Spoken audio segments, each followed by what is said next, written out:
గాంధీవాన్ని చేత్తో పట్టుకుని అగ్నిలో ప్రవేశించి శరీరాన్ని వదిలిపెట్టేస్తాడు. గాంధీవాన్ని ఎందుకు?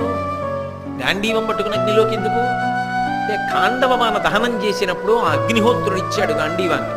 అది తాను తేజోంశ సంభవుడు కాబట్టి ఇచ్చాడు. ఆ గాంధీవం మళ్ళీ అగ్నిహోత్రుడికి ఇచ్చి వెళ్ళిపోతాడు. కాబట్టి నేను ఇక ఉండను. ఇటువంటి ఘోరమైనటువంటి ప్రతిజ్ఞ చేసేశాడు. ఇది ఇహమునందు ప్రమాదం, పరమునందు ప్రమాదం. ఇంత భయంకరమైనటువంటి ప్రతిజ్ఞ చేసేశాడు. ఇప్పుడు మీరు ఒకటి ఆలోచించండి. ఈ ప్రతిజ్ఞ చేశాడు కదా, ఈ ప్రతిజ్ఞలో అర్జునుడికి సౌలభ్యమా, కౌరవులకు సౌలభ్యమా?